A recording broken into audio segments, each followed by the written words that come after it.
if you could meet me in the book of Tehillim, Tehillim chapter 78, verse number 5, and it reads thusly: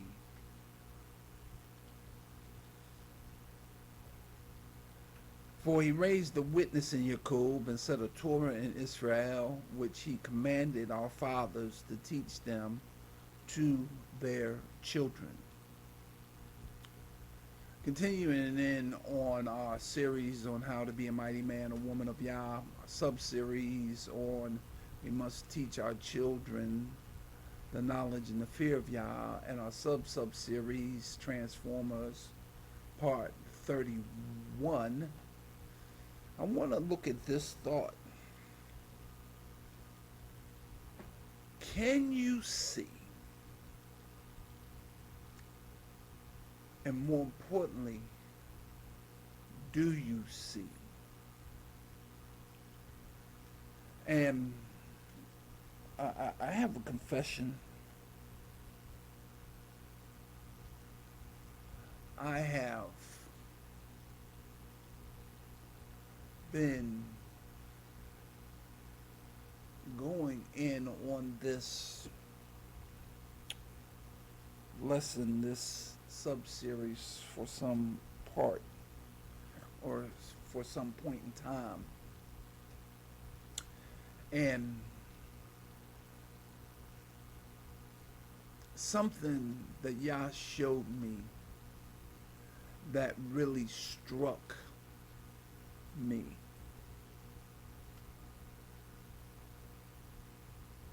Something that really struck me. It in essence hit me square in the eyes. And because of that, it has placed me in an awkward position. Well, not awkward in the fact that I don't want to do it. I'm sharing it with y'all now.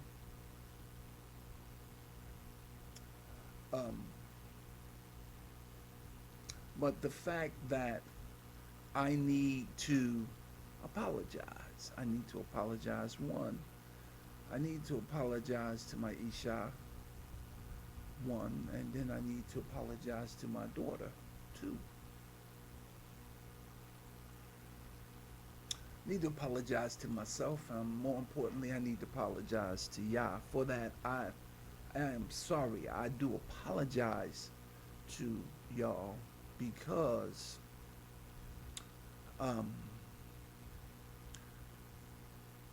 we can get into a repetition. We can get into a groove. We can get comfortable. We can do something out of habit. And that habit causes us to ignore something that is blatantly in our face. It can cause us not to see. And because we cannot see, more importantly, we do not see because of repetition, because we do stuff out of habit, and because, more importantly, that we have allowed the world to form and shape our minds, our opinions, and our knowledge, that we kind of gloss over things, and I've been guilty of glossing over things. I want to look at verse 5 for just a minute, and I don't know if y'all will pick up what I picked up. So it says, for he established a testimony in Jacob. And he appointed, he he appointed a Torah, a Torah in Israel, which he commanded our fathers.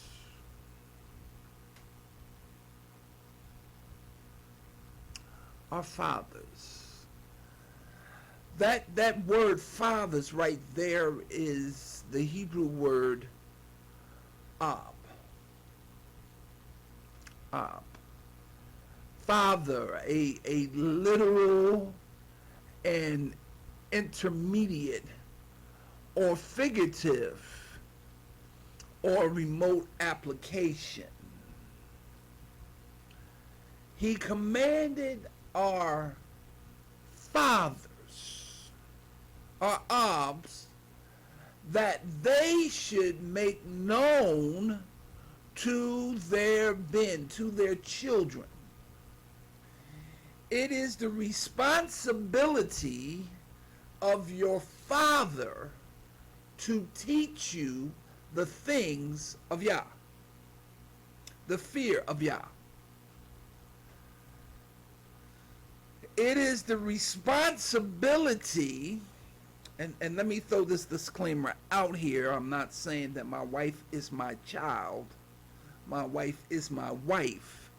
But as the head of the household, as the head of this congregation, it is my responsibility to teach, to make, more importantly, to make known to Yada, to know properly, to ascertain by seeing. Used in a great variety of senses, figuratively, literally, right? To make known to their children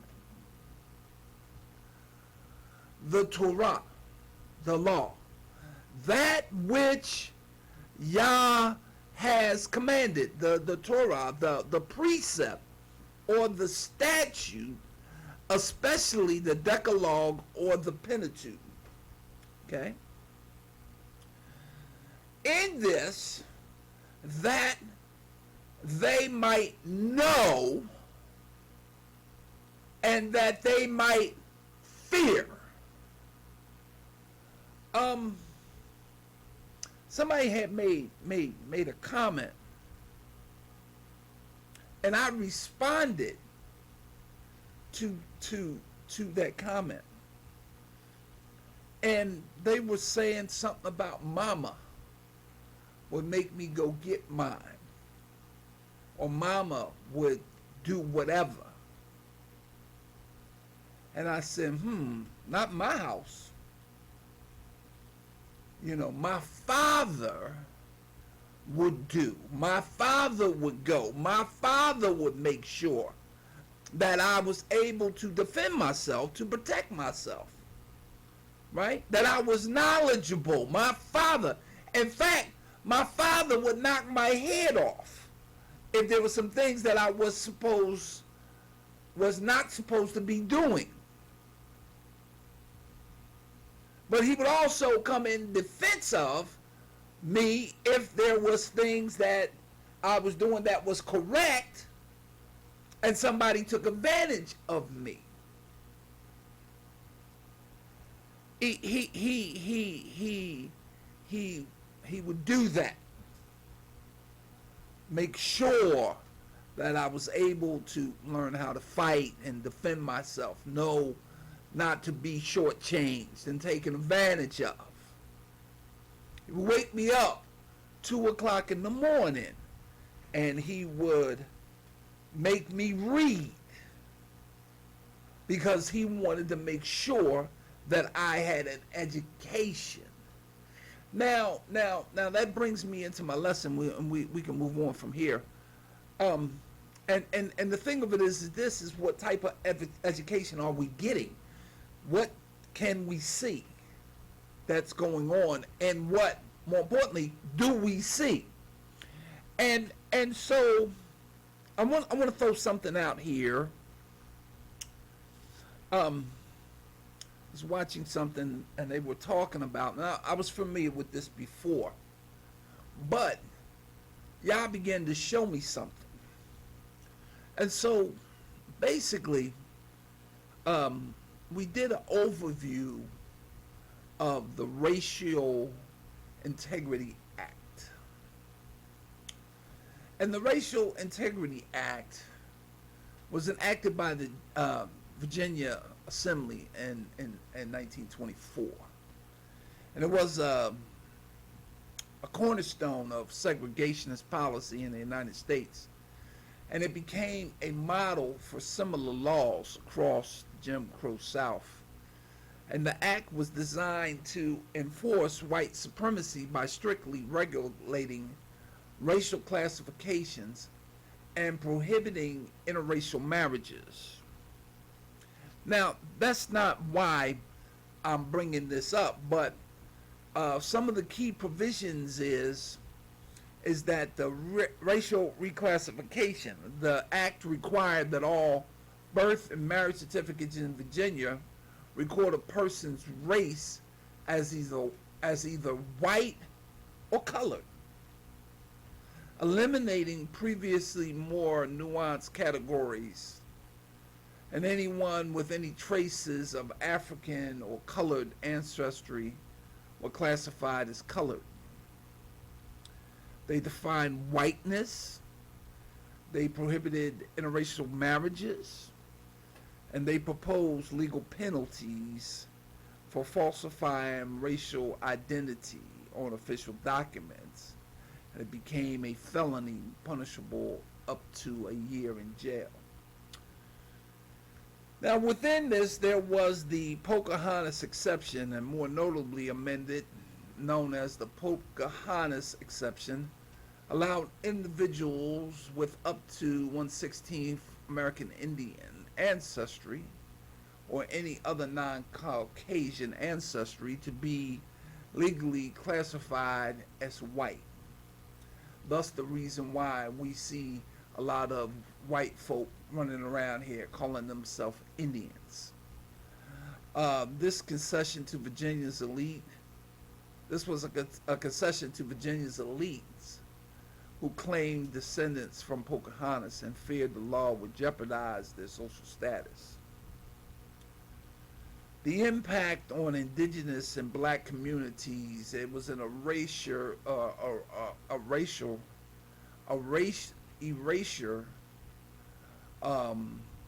of native identity, or more importantly, Indian identity. The act enforcement led to reclassification of nearly all Virginian Indians as colored on official documents. Reinforcement of the one drop rule, social and legal consequences. Why am I bringing this up? The point of it is this. It's important and imperative for us to understand and for us to know who we are. What is our history? What is our heritage? Right? And understanding that our history, our heritage, our lineage, our descendancy has been stolen from us.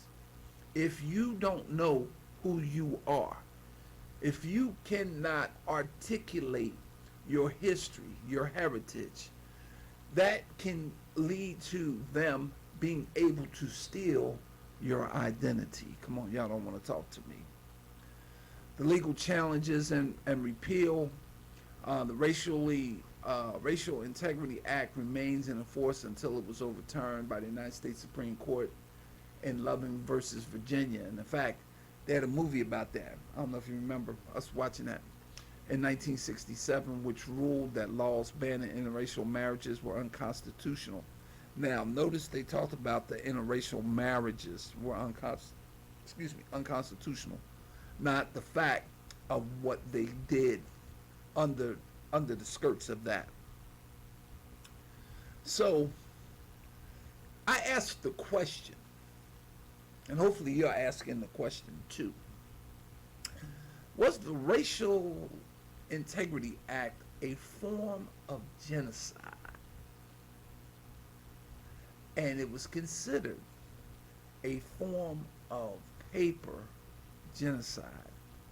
And paper genocide refers to the deliberate destructions of a group's identity through bureaucratic means, such as altering birth, death, and marriage records to erase their legal and cultural existence. And this is what is going on today. Under the Racial Integrity Act, state officials, most notably Walter Plecker, reclassified American Indians as colored, effectively erasing their tribal identities from official records and making it nearly impossible for these communities to maintain their cultural heritage or gain federal recognition as tribes. And that's one of the things that we are facing today. The act was explicitly designed to enforce binary racial systems, white or colored. Genocide in international definitions. The United Nations defines genocide as an act committed with the intent to destroy in whole or in part a national, ethnical, or racial or religious group. So,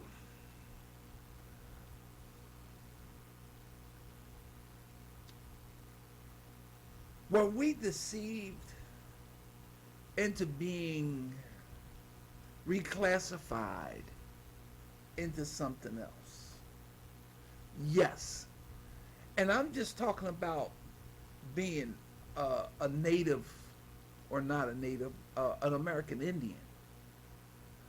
We ain't even delving into the facts of us being the true people of the script.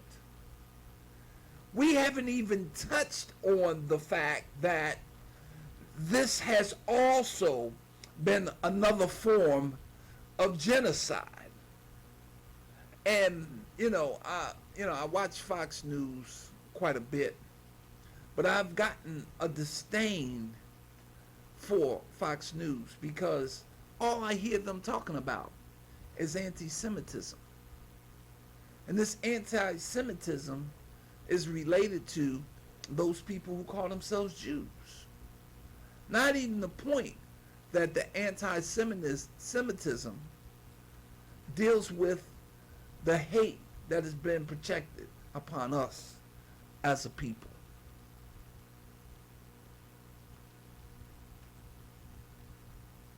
What is deception? I guess this is the question.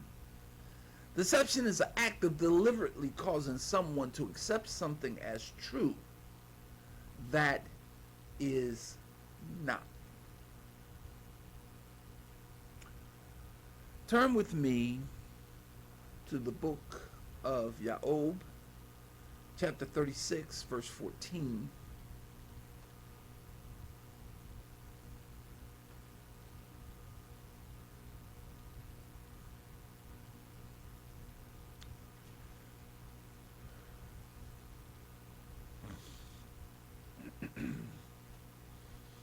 It reads thusly, it says, and this is kind of going backwards from where we left off last Shabbat, but I want to go backwards so we can go forwards. It says their beings die in youth, and their lives among male prostitutes.